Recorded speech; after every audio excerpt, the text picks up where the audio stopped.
And you're going to get into trouble a little bit as a woman in perimenopause because what happens? Physics kicks in. Everything goes down the hill. Now your body hits 40, 42, 43, and what you used to be able to recover from, you can't. If you try to fight Mother Nature, you're going to lose. So as soon as we accept that, we're on the path to being successful. So we want to work with Mother Nature through the roller coaster. One of the biggest reasons women can't get off the couch is because the brain doesn't work because it doesn't have enough estrogen. Welcome to The Trusted Pharmacist, where you'll learn the truth about how the body works. Welcome back. I'm Steve Hoffart, The Trusted Pharmacist, and I'm excited to have my special guest and friend, Diane Ginsburg, on our show today. Diane's not only an outstanding clinician, but we work on a lot of collaborative things with patients and solve a lot of problems. Diane Ginsburg is a board-certified OB/GYN, and she is passionate about functional medicine and anti-aging. I can tell you in working with her for years, she kind of found some passion in the anti-aging functional medicine world through some life experience, which we'll talk about. She's a national lecturer. She loves to help women get their hormones straight and help with longevity. And just as an aside, so you know, on the backside, she's also a triathlon, an Ironman athlete, and she does some pretty extreme sports stuff, which we'll talk about a little bit also. So we are so lucky to have us with her here today. And Diane, I want to welcome to the podcast. It's exciting to be here. I love to talk about helping women. Very cool. So Diane, just as a basic, as a board certified OB/GYN, maybe something that makes you a little unique. Tell me what you do, if you had to explain to people what you do. So I think I probably bridge the gap between what OB/GYNs are taught about and what is really a big need in our female, I don't even want to say longevity. I want to say female health space, right? 4 years of college, 4 years of med school, 4 years of residency, and you have to learn to be a surgeon. You graduate as a board certified OB/GYN, but you have to worry about postpartum hemorrhage and HPV and hysterectomies. And we get very little menopause training. And I think that's very true. Perimenopause, menopause, and even overall health, because we do a little bit of infertility in between that. And I think there's just not enough hours in that residency day. So because in my own personal life, I had two boys that probably didn't have a great gut when they were born because I gave them my microbiome, which I developed after residency, that they had speech delays and dyslexia and issues that came up. That sort of led me down the functional pathway at the same time that the Women's Health Initiative came out. So my world changed from just sort of band-aiding things to a deeper research in what I could do to, I don't even want to say root cause, because we always try to do that as medicine, but sort of go back to the things we learned in medical school and bring in hormone understanding and what happens truly in the late 30s and perimenopause, menopause times to help women thrive. Yeah, and I always appreciate your story in terms of your children. You know, we all kind of got to this functional medicine space by a different avenue, and a lot of times it is a personal thing. And I always enjoy your story, how you've explained how your own kind of personal journey set you up in terms of then things passed on to your kids. And just a little more detail with that. You went through that really, really unique, but I always love to hear that story about how you got to this functional medicine journey by some of the struggles with your kids, but how your life as a physician set you up for those problems kind of that maybe created some issues. Would you mind talking a little bit more about that? Well, what I think happens is that we are a combination, which we don't appreciate enough, of our genetics, our life, our sleep, our environment, our reaction to processed foods. I mean, I used to, when I was an OB/GYN resident, I was up all night eating Krispy Kreme donuts because that's how we stayed awake. Well, I didn't realize genetically that I had more of a gut gluten inflammation. And I actually have oxidative stress weaknesses. So my cells, when they work or get beat up, don't recover as well. So when I bring that, and this is for everybody to think about. So when I bring that then to pregnancy and the cost of doing business goes up and you have to give the baby your microbiome, but you also have to give them nutrients and then you give them some of the genes. Now that your baby is going to inherit your negatives and positives, and then they're going to take experience from the world and they're going to get beat on. So they're off in this direction trying to do their thing. But then meanwhile, I turned 33, 34, 35, and actually had infertility with my second son. And it makes sense again, because if your cost of doing business is higher and that's not addressed, then what happens is the body says, I'm not having a baby in this mess. So you start to realize that if you lower the cost of doing business, you address the cellular problems, and you make sure the mitochondria, right, the powerhouse of the cell, if that guy's a little more sensitive in your genetics, you work on that. And then you make sure you keep your microbiome real diverse. So now what you're doing is you're making your system day to day run more efficiently, and you're going to get into trouble. I hate to say the word trouble, but you're going to get into trouble a little bit as a woman in perimenopause, because what happens? Physics kicks in, right? Everything goes down the hill, right? The coffee gets cold, the ball rolls down the hill. So now your body hits 40, 42, 43, and what you used to be able to recover from, you can't. And where you used to be able to sleep easier, you can't. So you start to see cellular issues along with hormonal pulsation changes, and that combination, you wake up one day and you turn around and go, wow, I just don't feel good. And I guess for me, the wake up was when all of a sudden I got this kid at 5 years old that has no language. And so I start to uncover, well, wait a minute, he got my bugs, and then he got this gene. And then I worked as hard as I could to feed him well, but I was working full time. So I'm sure we ate probably more McDonald's than we should have. And I probably made more spaghetti than I should have. And I know both my kids have gluten issues, and then that creates inflammation. And then that inflammation hits the brain, and boom, that's where some of the learning issues come from. So from us as women over here, as well as kids over here, it's really the same thing. Just lower the cost of doing business as much as possible and support what you need. And that's what I try to do every day. Precision in each individual woman. Yeah, that's a great story. And I appreciate that. We've talked about my own child and some of our struggles we've been through, and how all of looking at all of these systems makes a difference in making women, not children and women, feel better. Going into the women, you mentioned that perimenopause. Sometimes I feel like that's one demographic of women that kind of gets missed, because that's when things start to change. And a lot of times symptoms have to get really bad for women to start looking for hormone therapy. But during perimenopause, that's when actually all the change starts to get out of balance and out of whack. And I feel like that woman gets missed a lot in terms of, if we go early and hard then to look at these issues and work on them, we're going to have better success. What's kind of your take on that? Yeah, well, I tell everybody to sort of start to think of it from a Paleolithic standpoint, right? We can't avoid that. We may live in modern society, but we've carried our Paleolithic genes. So what happens is that your body goes through changes as you grow, right? So you're a young woman, and then you get into your teenage years and your early reproductive years when you're supposed to, quote unquote, procreate. So that's when your body is most efficient. As you start to hit 30, mid 30, your procreation ability starts to decrease, not just from a hormone standpoint, but from everything in your body. Like I said, the connections, the pulsations, the protein generation. So now when you hit 40, women from 40 to 50, we call that the decade of vulnerability. And they actually age about 15 to 18 years in that short period of time. So what starts to happen is that the brain ovary connection starts to weaken, as well as the ability of the ovary to do its job. So I want women to think of it, not that the ovary is just cooking along its merry way and then boom, okay, I haven't had a period for a year, now I'm menopausal.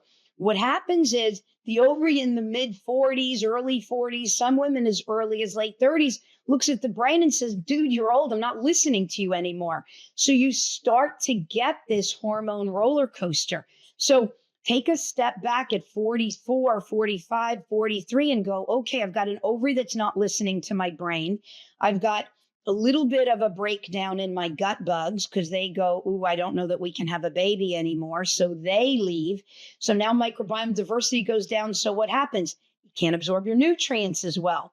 So without sending nutrition into your system, now the brain all again sees that there's more of an issue. So you start to get these changes. And that's where the subtlety comes in. And what's really very hard on women, and I want everybody to understand this, is that the brain says to the ovary, do what I tell you.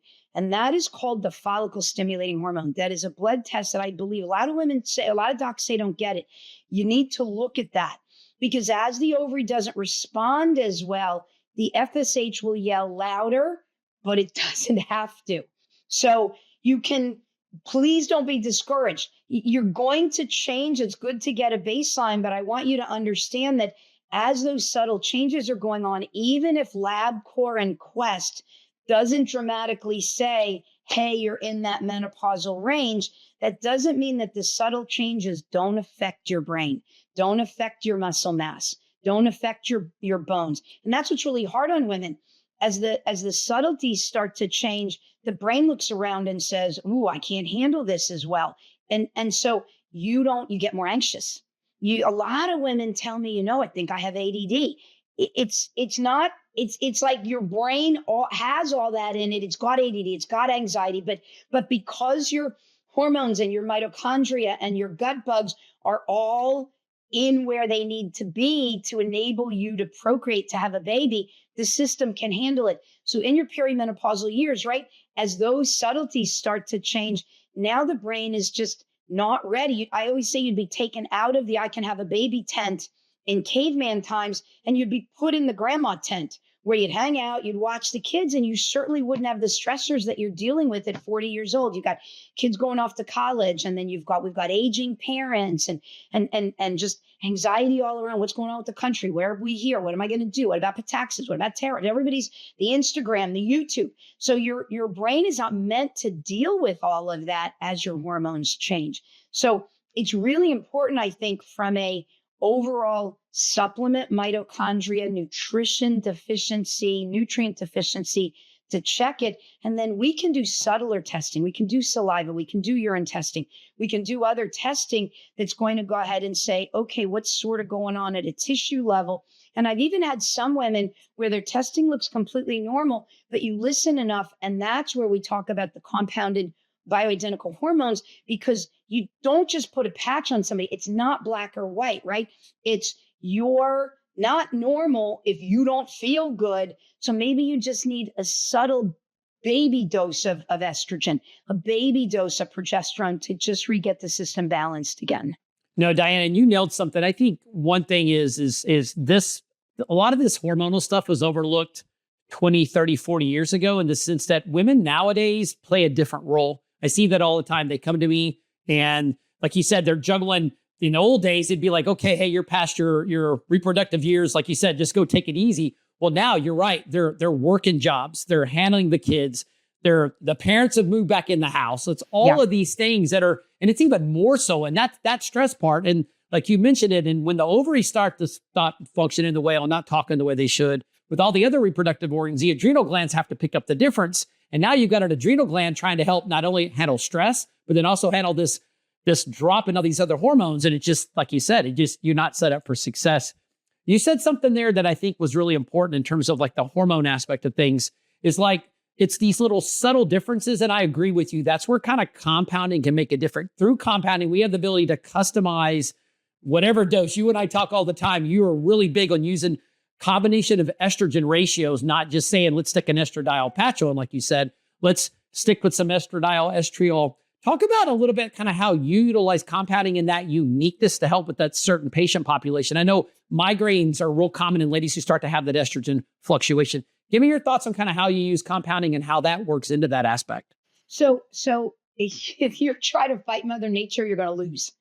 So as soon as we accept that, we're on the path to being successful. So we want to work with Mother Nature through the roller coaster. And number two, nobody avoids the ride. Some rides may be a little easier. No women avoid the ride. Everybody's going to roller coaster through it. It's frustrating. I bled. I didn't bleed. I had one patient who bled every year for 3 years, around Christmas. So understand, as a woman, you are going to ride the roller coaster. What you're trying to do is strap on the best seatbelt you have so your ride becomes reasonable. So there's two ways that you're going to have this ride. You're going to have it as a spiky estrogen dominant person. So what does that mean? Again, go back to your genetics and your gut bugs. Estrogen's backbone is fat dissolvable, doesn't go into urine easily. So when you start spiking estrogen, if you genetically or gut bug wise struggle with offload, now you're going to spike this high amount of estrogen and you can't get rid of it. And it goes to 3 places. It backs up in the body to breast, belly, and uterus. So that's a woman that's going to have horrible heavy periods, not feel good, breast tenderness. She may put on a little bit of weight. So she's a combination of somebody that you want to look at her progesterone levels to support that, because you've got to keep, I hate to use the word balance, but you've got to keep some kind of progesterone up through the spike. And number two, you want to use some kind of supplement that's going to help offload the estrogen. And that's where DIM or Endo-3 Carbinol, and there's a bunch of different companies. Ortho makes one, Designs for Health, Metagenics. There's a whole bunch of supplements that will help you detox. So you're going to have this estrogen dominant kind of roller coaster progesterone person. The bigger, harder person that we really use the compounding with is the person or the woman who in her 40s, late mid 40s, she's still having pretty reasonable periods. They're coming once a month, but she's half a bubble off. She doesn't feel good in the second half of her cycle. Her PMS is worse. But on top of that, she's going to go, I'm still having periods and my labs look pretty normal, but my brain fog is a problem. I walk into the room and I can't remember what I wanted to do. My sleep is a little dysregulated. My motivation is down. And I'm starting to notice some of this weight gain around my belly, but they tell me that my hormones are normal.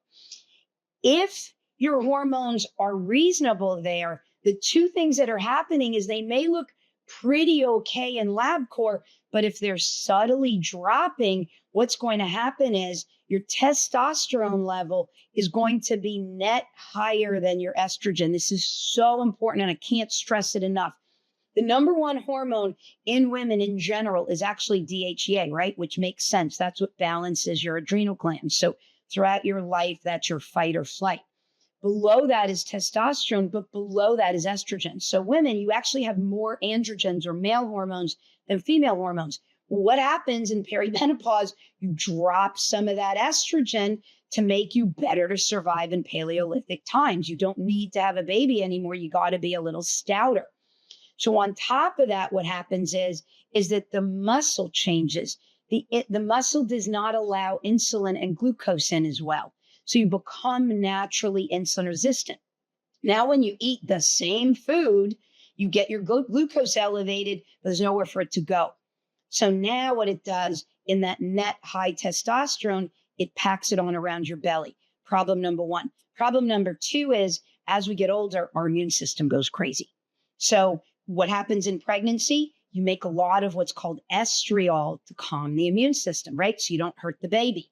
Well, now your immune system goes crazy. Your hormones go crazy. Your gut bugs leave and Mother Nature tries to take you out, which is fine in Paleolithic times. But if we want to live till 90 and we're looking at another 50 years from here, what we've got to do is subtly add back the hormones. So that's where the compounding really is beautiful, because you still have cycles, even if they're a little irregular. What I do is I run the hormones days 1 to 27, 2 days off. If you have an earlier cycle, fine. You stop for 2 days and you start again. But what I do is I give you a good combination of low-level estradiol, estriol, both the good hormones, but you can sort of click up or click down. So the cream comes in this little, we call it a toppy click. So it comes in a little dispenser where you can use a little more or a little less depending upon how you feel each day. And it sort of puts control back in your hands, where some of the problems we find is that if you just stick an estrogen patch on and then you have an estrogen spike, because when you went to your doctor, your estrogen was low that day, you're going to be miserable. You have to be able to just tweak your own hormones, and the compounded hormones with the progesterone and the biased, we can really tailor it to you, but you can then tailor it to your day-to-day feelings. And it's changed lives. I had a woman who had heart palpitations for a year in and out of the cardiologist's office. And he was like, there's just nothing that I can do. Your heart's not a problem. And her OB-GYN said, yeah, your hormones are fine. You're still having periods, and a little bit of the biased and progesterone, and it changed her life. Yeah, no, those are great points. And so you jumped a lot of things in there. So that perimenopausal years, let's kind of go into some of that weight gain and that insulin resistance. You and I see that a lot. We talk about this a lot. It's like, what can we do? What is your strategy with the women you work with in terms of that perimenopausal weight gain? You kind of mentioned some hormone things. Is there any other things like you go after, like these are your successful things you've seen to help with perimenopausal weight gain? Yeah, so you get your hormones back because as you increase that estrogen back a little bit, again, you'll open up the insulin sensitivity. So that will help. Because again, the laws of physics take down our muscle, and you're talking to a runner, you have to lift. And you have to lift reasonably, I hate to say reasonably heavy, but you got to lift reasonably heavy. Now, you can do Pilates, you can do CrossFit, you can just go to your gym. Let me tell you, you can do body weight. You could do push-ups and sit-ups and side planks. That's lifting heavy. Man, if I'm lifting that, I'm lifting 130 pounds. So you can do that on a regular basis, but you have to build your muscle back. Here's the unfortunate thing. You don't get calorie burn credit for that. Mother Nature is dragging your muscle mass to the ground. So when you lift, you're not burning a ton of calories. What you're doing is you're trying to reestablish your baseline. So unfortunately, perimenopause, menopause baseline calorie burns, I don't know, maybe 1,400 calories. So we start to conserve and we lose calorie burn. One of the things that also does that is the drop in estrogen relative to testosterone. So please don't drive your testosterone through the roof. I think that driving a testosterone to 150 or 200, if you read the medical literature, it gives you more insulin resistance. It stiffens your blood vessels. It hurts the tendons in the long run. You may think you're building muscle. You're not. Your tendons stiffen. But what you do is you drive this up, you drop that, you turn yourself into a guy, and you will become more insulin resistant. So your key is to just get those hormones back to that reasonable physiologic state. And now you lift. And then you lift and your muscle gets stable. Now what you've got to do is you've got to do a pretty decent amount of low-level cardio. You have to do an hour of zone 2 cardio about 5 days a week. You can throw a high-level cardio in there one day. It's always good to get your heart rate up. You're meant to do that. But it's low-level cardio. And what I was taught, easy way to calculate it, your aerobic cardio is 180 minus your age.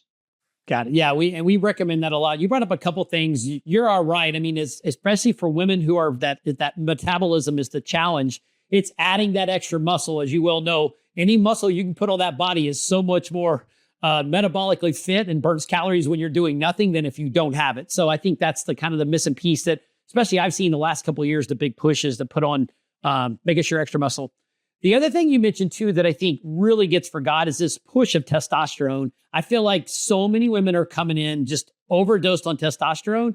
And you're right, it's that old natural thing. It's like the Goldilocks. We need to keep it right in the middle, because if we do too much, I see so many women with insulin resistance, just like you said, because you think, oh, more testosterone. But the insulin resistant issue has become a really major problem that I see with a lot of women that are overdone. And here's just the hardest part. You can't judge the numbers in the lab. It's so hard because you don't want to drive them through the roof to 200. But I have women who really have a lot of testosterone receptors. So they'll have a testosterone on their labs of 10 and a free testosterone of 0.5. And I give them a little bit and they get breakouts. So it's about symptoms. It's about you. It's about your receptors. It's way more than saying my number needs to be 60 or 70 or 80. So please be very careful about what you do with those numbers. That's a great point. And then you kind of gently touched a little bit about estriol and the importance. That's that other hormone, the other estrogen the body makes really during pregnancy. It's more of an anti-inflammatory. It's actually a weaker estrogen, but it has a lot of benefit. As somebody I know, you do a lot of testing. So you see ladies with different ratios. Explain why it is important is that combination of what we call biased is probably really more beneficial than just doing estradiol by itself, and that interaction of those two in that combo. Well, I think that people say, oh, estriol, it's only when you're pregnant. Why do you need a pregnancy estrogen when you're 50 years old? Well, if you take an uncomplicated, walking down the street, healthy 32-year-old, and you ever do a 24-hour urine on day 19, 20, or 21 of her cycle, and you measure her estriol content, this weaker estrogen, she has a significant amount in there, because it's different estrogens that have different jobs. So your body, from a big picture, is broken down, say, into a bunch of cells, and each cell has receptors on it. Well, there are two main estrogen receptors, estrogen receptor alpha, which estradiol, the stronger estrogen, the one that gets you pregnant, sits on. And there's also those estrogen receptor alphas in your brain and in your bones. So it is valuable to put that back. But in your brain, in the mitochondria, the guy that runs the energetics of your brain has an estrogen beta receptor. That's what estriol clings to. The lining of your blood vessels, that's got an estrogen receptor beta. And the gut lining has an estrogen receptor beta. So estriol really hits all of these efficiently. And think about it from a Mother Nature standpoint. So you shoot estradiol from your ovary. It's actually the gut bugs that convert that into estriol. So now they've built their own fence. So now they keep your leaky gut intact and they keep your gut functioning so you can absorb nutrients. And then they send the estriol around the rest of the body, and the bones stay strong and the brain stays strong and the blood vessels stay open. Remember, number one thing you lose in aging is vascularity, is blood vessels. That's why women complain of vaginal dryness. Because when Mother Nature says you can't have a baby anymore, she shuts down the highway to the vagina. Why would you waste blood there? So that's why we use the compounded hormone externally on that dry area. But the bottom line is she's working really hard now to keep you healthy. The estriol is getting into those blood vessels, opening everything up. And people that say that it's just pregnancy, no, what happens in pregnancy? You have a foreign body. So if you have a foreign body in you, Mother Nature is going to go, no, let's keep the baby alive. We have to procreate. And I did 35 years of OB-GYN. I remember when I was an OB-GYN resident, we would see people with autoimmune disease that really would get sick in pregnancy, and we would get them to like 33, 34 weeks. And then you deliver them, and the next thing you know, they'd be in the unit. The estriol would drop and the immune system would attack. So MS, Parkinson's, they did studies in MS and multiple sclerosis with estriol. Why? It calms the immune system. So think about it. Can't have a baby anymore. You lose the estradiol. The gut bugs leave. So now your ability to convert to estriol goes down. So now leaky gut gets worse. Garbage gets in the immune system and into the bloodstream. Your immune system goes crazy and the cells get inflamed and the system gets taken out. So from a longevity standpoint, or a rectangularization of aging, because that's really what it's about, to not get sick. You've got to put back in what you can't make anymore. And that's why we use that combo. And there was a study done back in the 1960s that looked at the healthiest of healthy women. And they found that the healthiest women actually had a little more estriol in a 24-hour urine. And we call that the estrogen quotient. And we use that as a baseline to tweak how much of each estrogen that we replace. No, and that's great that you brought that. And just so that the people know, estriol, which is that beta attacking estrogen, the weaker one that has the anti-inflammatory, controls the immune system. There is no commercially available product on the market that has that. That has to be done through compounding. And I'm not here to say you have to do compounds, but if you want estriol to be replaced, compounding is really the only way to do that as far as that goes. So I appreciate you going through all the mineral benefit of what estriol has to do. And if you notice now, everybody's selling estriol for your face. Now everybody's excited about it. So guess what? Use your bias, take your tummy click, put a little bit on your face in the morning, put the rest of it on your thigh, use a little vaginal as needed. It's one size fits all, and you don't have to buy 800 different supplements. You have to admit it, as medical providers, we are our best patients because we learn this stuff by working ourselves. Absolutely. Absolutely. I'm 60. You name it, I've hacked it. Oh my gosh, that's so funny. One of the things I know you're really big on, and let's kind of talk, I don't want to get too deep into this, but just how you know as well as me, if your mitochondria are healthy, you're healthy. As you get older, if your mitochondria start going down bad paths, your whole system, because if without mitochondria, your body can't make energy. How do you see that in terms of menopausal women and how that changes in terms of keeping mitochondria healthy as women age?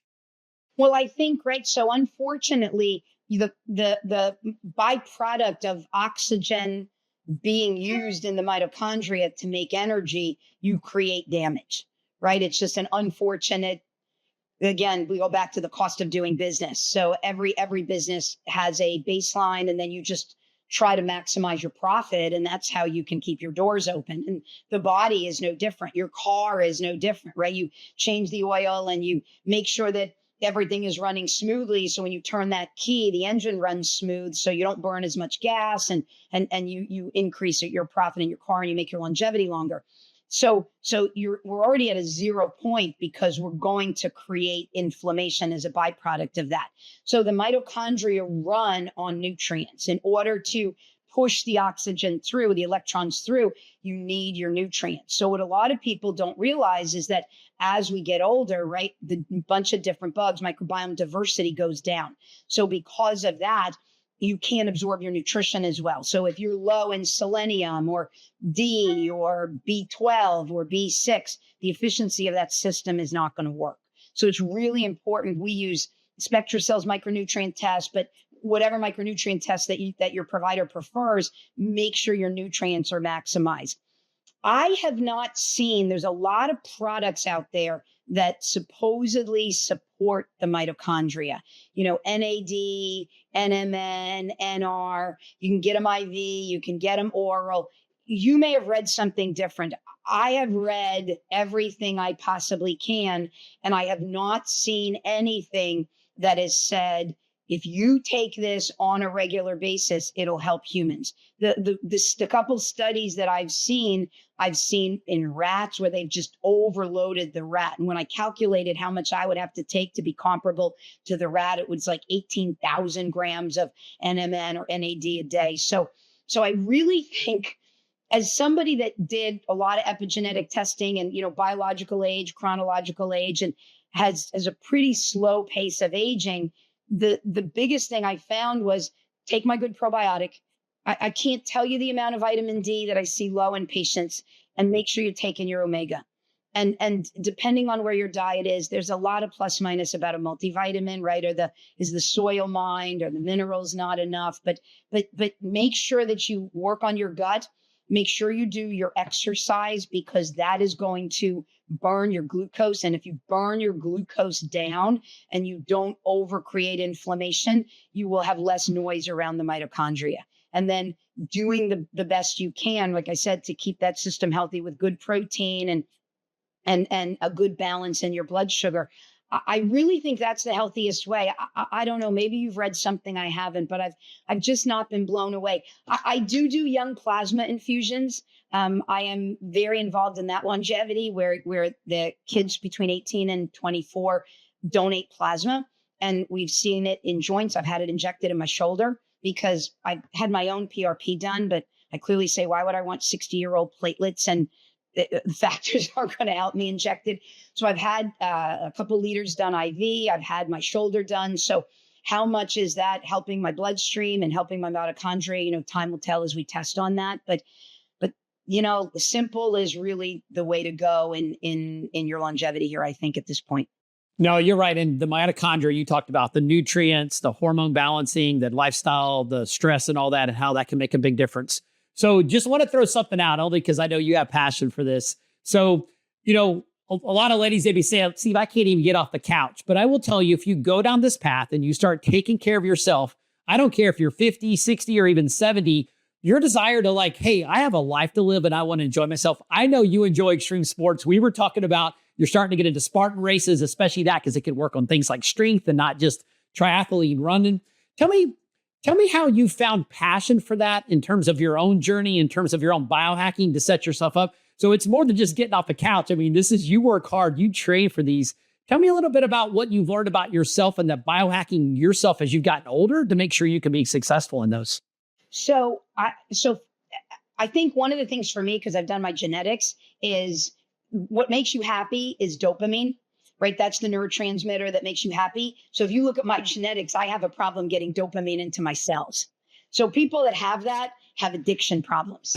But I could tell you that I am a lineup for some kind of addiction, whether it be cocaine, marijuana, pot, or whatever. I've just probably chosen a little more acceptable addiction. So marathon running, Ironman, those guys, I feel so good with that. That helps me balance my dopamine. So that's probably my whole life been something that when I had stressors from med school or stressors with kids or stressors from all of that, the running and the other was just a very freeing feeling.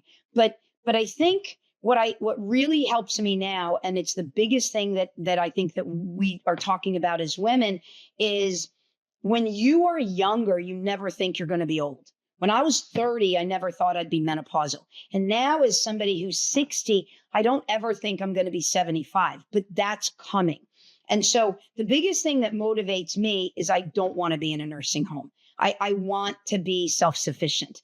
And I worry that we're going to have a big population of women and men that have all kinds of medical issues that my kids can't afford to take care of. So I love my sons. I have a 26 and a 30-year-old, and I want to make sure the world's a better place for them.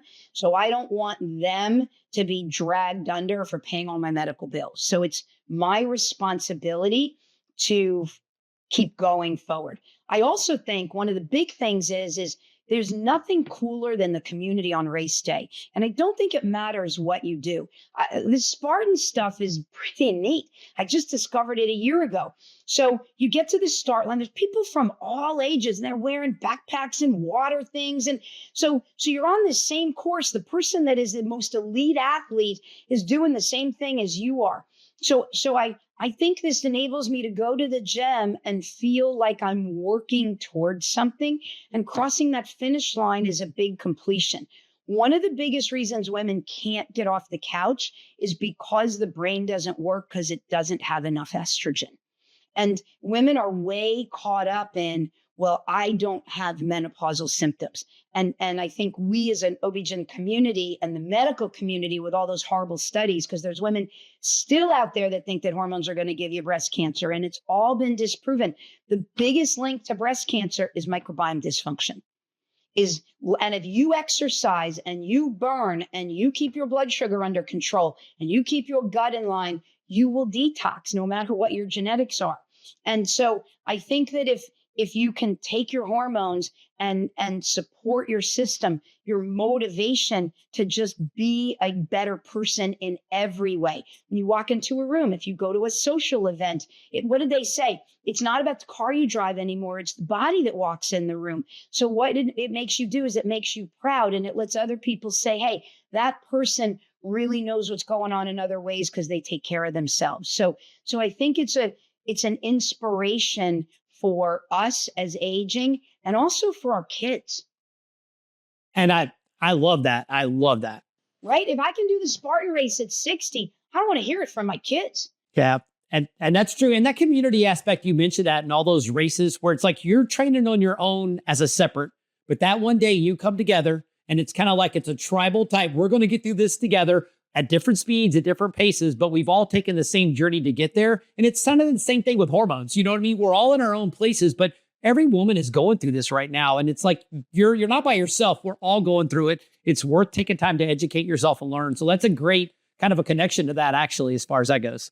That's really Absolutely. Cool. And there's groups you can train with. So don't be afraid to open your door and look out there, and you're going to find somebody that can do a little CrossFit with you, or do a little, stuff at the park or wherever you happen to be. There'll be groups that are keeping you strong. So I have this question for all my guests. Obviously, you're an extremely talented clinician. You work with a lot of women. You know so much more now than you were younger. But if you had to go back when you were younger and change just one thing that you think would have the biggest impact on your health now, what would that be? My food. Your food. Okay. But I grew up in New York. And my mom's Italian, so we ate a ton of spaghetti. So that was all wheat and gluten when it was changing.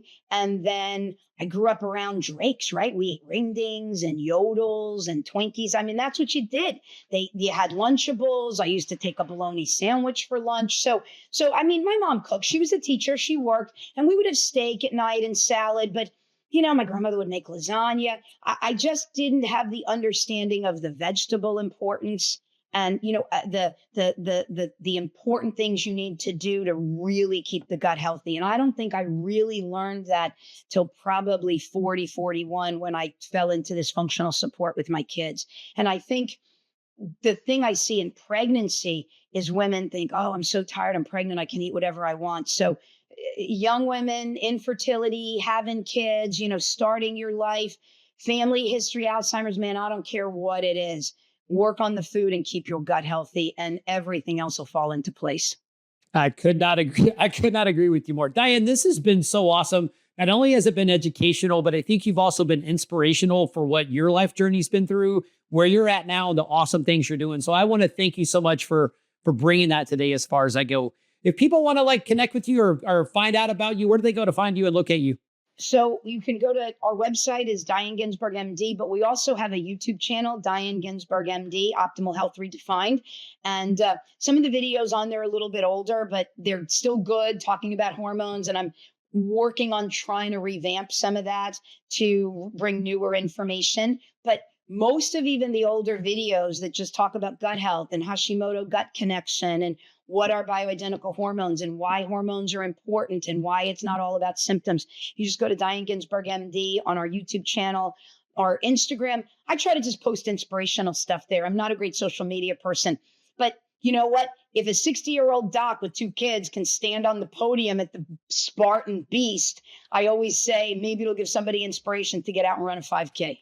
No, Diane, you are a true inspiration. Thank you so much for being on today. Most excellent. Like you said, I appreciate you coming on the show. And for all our listeners, continue to be well and continue to like and subscribe to our podcast and share it with others. Thanks and have a great day.